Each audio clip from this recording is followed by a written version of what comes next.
మా favourite star Pawan Kalyan గారి birthday advance లోనే జరుపుకుంటున్నారు మన సుందర్ ఇంకా వాళ్ళ తమ్ముడు చందు. చాలా ఎందుకంటే వీళ్ళు మేము ఎప్పుడు చూసాం ఏదన్నా ప్రోగ్రామ్ కానీ వీళ్ళు ముందుంటారు.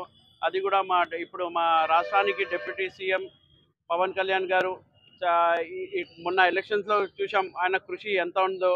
దానికోసం మేమందరం తెలుగుదేశం పార్టీ కానీ జన సైనికులు కానీ ఇది ఒక పండగలా జరుపుకుంటామని, అట్లానే ఈ చందు సుందర్ ప్రతిసారి బ్లడ్ క్యాంప్ ఇట్లానే జరపాలని. నంద్యాలలో కూడా ఇంకా చాలా ప్రాబ్లమ్స్ ఉన్నాయి, మీరు కూడా ముందుకు రావాలి.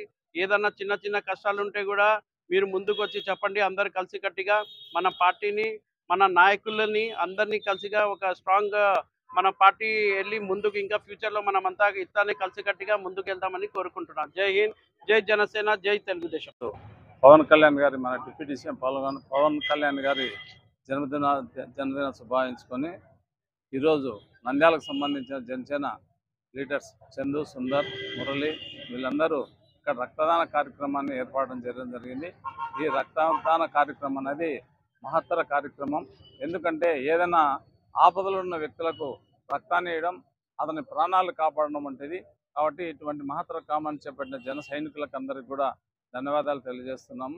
ఇటువంటి కార్యక్రమాలు భవిష్యత్తులో ఇంకా ఎన్నో కార్యక్రమాలు చేయాలని చెప్పి కోరుకుంటూ సెలవు తీసుకుంటాం. మా ఆరాధ్య జయము జనసేన పార్టీ అధినేత జనసేనని శ్రీ కొణిదెల పవన్ కళ్యాణ్ గారు ఆంధ్రప్రదేశ్ డిప్యూటీ సీఎం గారి జన్మదిన వేడుకలను పురస్కరించుకొని ఈరోజు నంద్యాల జనసేన పార్టీ ఆధ్వర్యంలో ఇక్కడ మహారక్తదాన శిబిరాన్ని ఏర్పాటు చేయడం జరిగింది. ఈ కార్యక్రమానికి ముఖ్య అతిథులుగా విచ్చేసినటువంటి రాజిరెడ్డి తులసిరెడ్డి అన్న గారికి మరియు ఎన్ఎండి ఫిరోజ్ అన్న గారికి హృదయపూర్వక ధన్యవాదాలు తెలియజేసుకుంటూ, ఇలాగే ఈ రక్తదానం చేసిన రక్తదానాన్ని మొత్తము తలసీమియా కిడ్స్కి ఫ్రీగా ఉచితంగా జనసేన రక్తనిధి నుంచి అందించబోతున్నామని చెప్పి సంతోషంగా తెలియజేసుకుంటున్నాము. మా అధినేత ఆయురారోగ్యాలతో అష్టైశ్వర్యాలతో వర్ధిల్లాలని చెప్పేసి ఆంధ్రప్రదేశ్ రాష్ట్రానికి మంచి ఇంకా ప్రగతిని తీసుకురావాలని చెప్పేసి మనస్ఫూర్తిగా కోరుకుంటూ జై హింద్.